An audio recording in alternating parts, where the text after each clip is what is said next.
number three. Point number three. I told you not going to be long. The devil's distraction from prayer are not one-time events.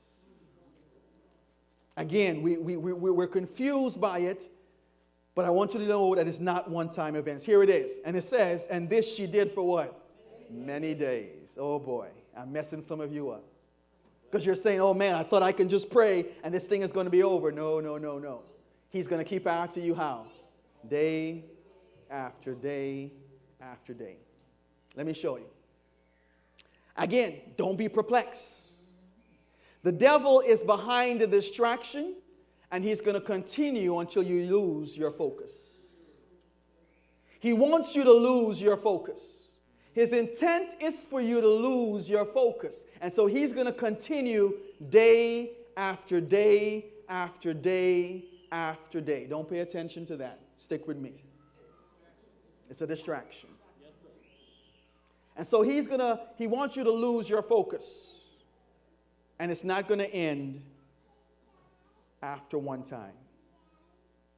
And so you're on your way to pray, but every time you go to pray, you remember that you still have homework to finish.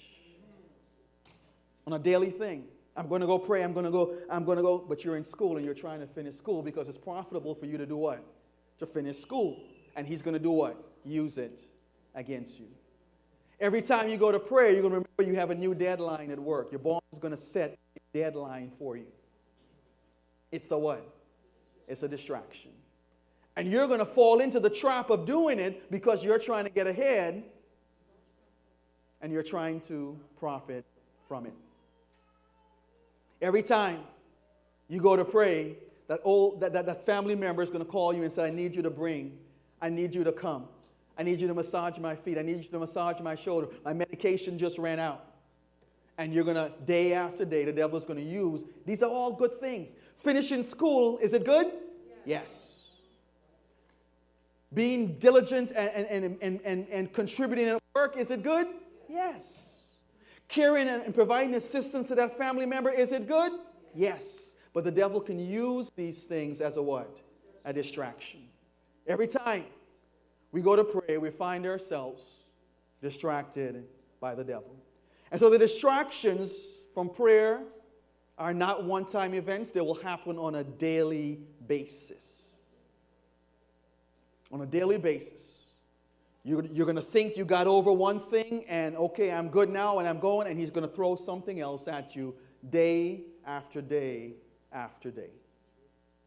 And so when the devil is working double time, we need to be in prayer what? Over time. He's doubling up his efforts to trap us up.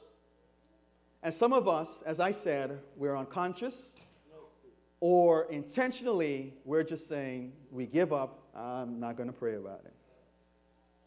And we look the other way. It's going to happen on a daily basis. And so we have to be honest with ourselves and we have to acknowledge, I know it's hard, but we have to acknowledge that some profitable activities are also hindering our prayer lives. And guess what? We're not annoyed. We're not annoyed. We're okay with it. And here is why we should be annoyed. Not just annoyed, but like Paul, we should be what? Greatly annoyed.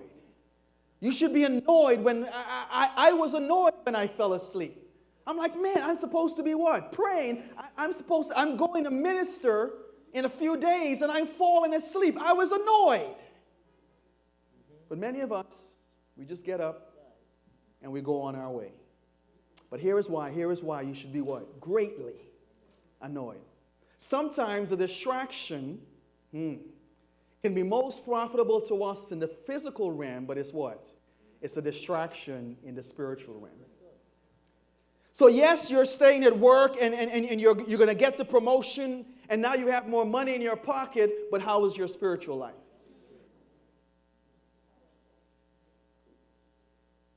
Your children were able to pass the SATs and they can get into some of the best schools, but how are they doing spiritually?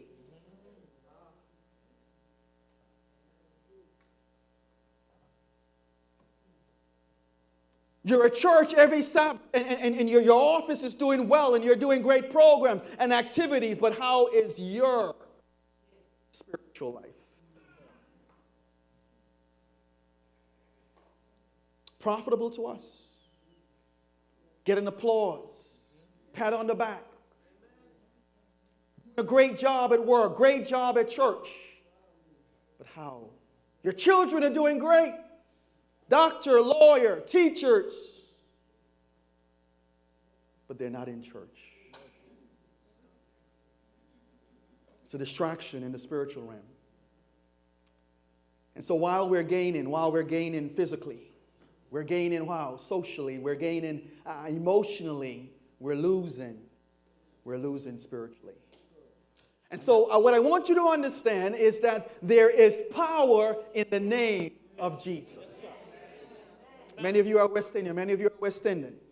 And so, Brother Mahoney, you remember the days when your mother would send you to the store, the corner store, and to shop, and she would give you, or he would give you a list. Right? Get some butter, get some sugar, all right, get some flour. And you would go into the store and you would gather all the stuff and you would place it on the counter.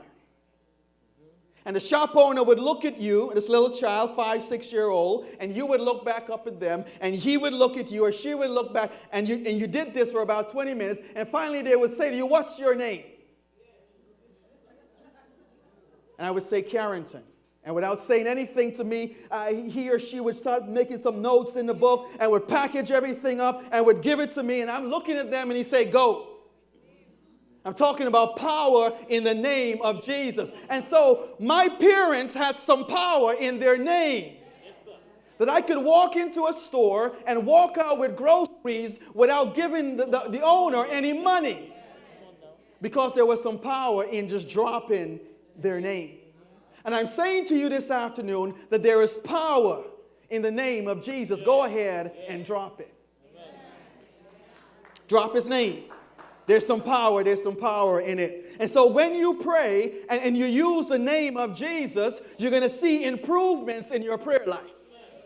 When you pray and use the name of Jesus, you'll have more power in your ministry. When you pray and use the name of Jesus, you'll experience positive spiritual change in your life. Drop his name. There's power in the name of Jesus. And some of you are sitting there and you're saying, when? When am I going to experience these changes?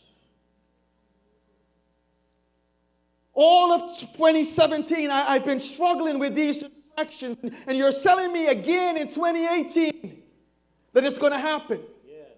When? When am I going to be free from these distractions? And I'm saying to you right away. That very hour. It said when Paul was so annoyed and he called on who? The name of Jesus. It said the devil came out of the girl right away that very hour. And we need to get to the point where we believe that if we call on the name of Jesus that very hour, we're going to be free.